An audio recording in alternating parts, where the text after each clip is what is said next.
हाँ, तो हम पढ़ रहे थे दोस्तों, हमारा था कारक। अब कारक चल रहा है हमारा, तो प्रथमा विभक्ति कर्ता कारक हमने सामान्य परिचय पढ़ लिया था पिछले वीडियो में। अब इसके आगे चल रही है हमारी प्रथमा विभक्ति। प्रथमा विभक्ति किसमें लगती है? कर्ता कारक में। कर्ता कारक स्वतंत्र कर्ता, वाक्य का जो कर्ता होता है वह स्वतंत्र होता है। कर्ता कारक में प्रथमा विभक्ति लगती है। अब चलते हैं हम प्रातिपदिकार्थ लिंग परिमाण वचन मात्रे प्रथमा। इसमें समझना होगा प्रातिपदिक, लिंग, परिमाण और वचन आदि के योग में भी प्रथमा विभक्ति का ही प्रयोग होता है। जैसे हमने इसकी स्टेप बाय स्टेप समझाएंगे।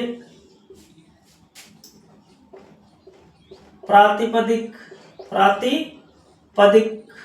अब इसमें हम देंगे जैसे कृष्ण है। कृष्ण में कौन सी है ये दोस्तों? प्रथमा विभक्ति है। कृष्ण में कौन सी है? प्रथमा विभक्ति है। जैसे हमने लिख दिया रामे, रामे में प्रथमा है। कन्या, इसमें प्रथमा है। तो ये प्रातिपदिक के अर्थ में हो गया। जैसे हमने लिख दिया लिंग। अब लिंग संस्कृत में 3 होते हैं, पुल्लिंग, स्त्रीलिंग, नपुंसकलिंग। तो हमने पुल्लिंग में लिख दिया, जैसे तट शब्द लिखेंगे तो तट का पुल्लिंग में क्या हो जाएगा? तट। स्त्रीलिंग में क्या हो जाएगा? तटी। और नपुंसकलिंग में क्या हो जाएगा? तटम। ये देख लीजिए, इस प्रकार से प्रथमा विभक्ति में ही है। जैसे परिमाण लिख दिया हमने, परिमाण, परिमाण का मतलब होता है नाप तोल से संबंधित। तो हमने लिख दिया द्रोणों व्रीहि, द्रोणों व्रीहि लिख दिया। तो इस प्रकार से हमारा जो चल रहा है वो। और देखो वचन, वचन में भी देख लीजिए आप, एक है, एक के लिए एक, दो के लिए क्या आ जाएगा प्रथमा में? दो। और बहुत सारे जो बहुवचन में होता है उसका हो जाएगा बहवह।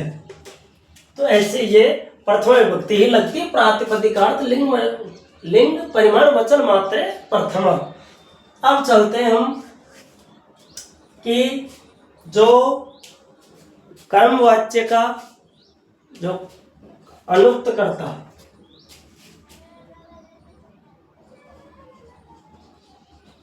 अनुक्त कर्मणि प्रथम, जो अनुक्त कर्म होता है उसमें प्रथम होती है। अनुक्त कर्म में प्रथमा विभक्ति लगती है। अनुक्त कर्म में भी प्रथमा विभक्ति लगती है। जैसे हमने लिख दिया रामेण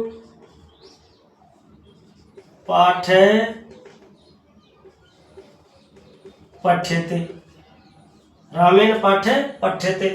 अब यहाँ ये इसको अगर कर्तृ, ये तो हो गया किसमें? कर्मवाच्य में। किसमें हो गया ये? कर्मवाच्य। और इसको कर्तृवाच्य में बदलेंगे तो हो जाएगा रामे पाठम पठति। अब आप देखेंगे कि यहाँ रामेण, यहाँ जो करता है राम है, लेकिन यहाँ जाकर के अब यहाँ कर्तृवाच्य है। ये कौन सा है? कर्तृवाच्य। अब इसमें आप देखेंगे कि कर्तृवाच्य में राम जो करता है प्रथमा है। राम में कौन सी है? प्रथमा विभक्ति लगी हुई है। राम है, रामो, रामा, प्रथमा। तो राम में कौन सी है? यहाँ राम में प्रथमा। फिर पाठम है, पाठम ये कर्म है। क्या है ये? कर्म। और कर्म में द्वितीय विभक्ति है। कौन सी है? द्वितीय। और ये कर्ता है, कर्ता में कौन सी आई? प्रथमा। राम है, कर्ता है, प्रथमा आई। पाठम ये कर्म है इसका, इसलिए द्वितीय आई। और पठती जो है ये क्रिया है। क्या है ये? क्रिया। अब क्रिया किसके अनुसार आई है? यहाँ राम के अनुसार। राम क्या है, प्रथमा विभक्ति का एक वचन है, तो यहाँ पढ़ती भी क्या आई, प्रथम पुरुष की एक वचन की क्रिया है इस प्रकार से। लेकिन जब इसको हमने वाच्य परिवर्तन कर्तृवाच्य से कर्मवाच्य में बदला, तो जो कर्ता होता है वो तो किस में चला जाता है, तृतीय विभक्ति में। किस में चला जाता है, तृतीय विभक्ति में। और जो कर्म होता है वो किस में आ जाता है, प्रथमा में। और पढ़ते की जगह क्या हो जाता है, पठ्यते। पढ़ता की जगह हो जाएगा पठ्येते, और पठन्ति की जगह हो जाएगा पठ्यन्ते। इस प्रकार से ये हमारे बनते हैं। तो अनुक्त कर्म में भी प्रथमा विभक्ति ही लगती है। अब हम इसको, आपने समझ लिया, अब इसको मिटाते हैं प्रथमा विभक्ति को।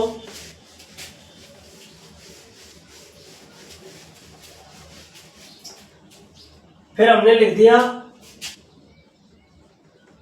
संबोधने प्रथमा।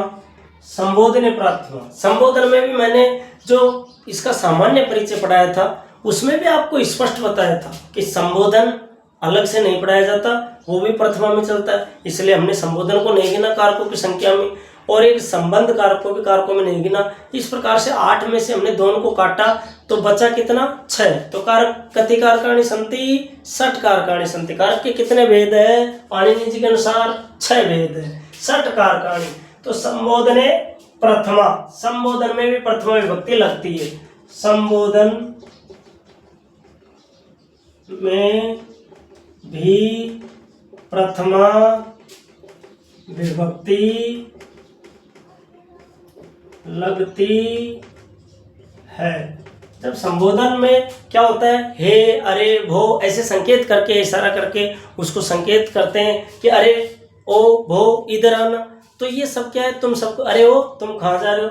तो उदाहरण से समझेंगे, अरे बालको, अरे बालको, तुम कहाँ जा रहे हो। अरे बालको, तुम कहाँ जा रहे हो, प्रश्न पूछा गया है।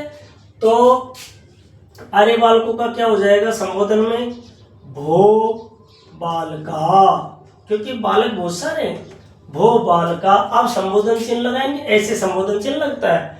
भो बालका, तुम की संस्कृत क्या होगी, तो तुम बहुत सारे हैं बालक, तो तुम भी बहुवचन में आएगा। एक तुम के लिए त्वयं, दोन के लिए युवाम, बहुत सारों के लिए यूयम। तो यह बालक बहुत सारे, इसलिए यहाँ क्या आएगा, यूयम। भो बालका यूयम, कहाँ के लिए क्या आएगा, पुत्र। स्थान के लिए क्या आता है प्रश्न निर्माण में, पुत्र। भो बालका यूयम पुत्र। अब क्या आ रहा है, जा रहे हो, तुम कहाँ जा रहे हो। तो क्या हो जाएगा, गच्छतु गच्छति, गच्छते गच्छन्ति, गच्छसि गच्छते गच्छत, गच्छामि गच्छावै गच्छामि। तो हम क्या करेंगे कि ये मध्यम पुरुष का बहुवचन है, तो तुम कहाँ जा रहे हो, तो क्या हो जाएगा,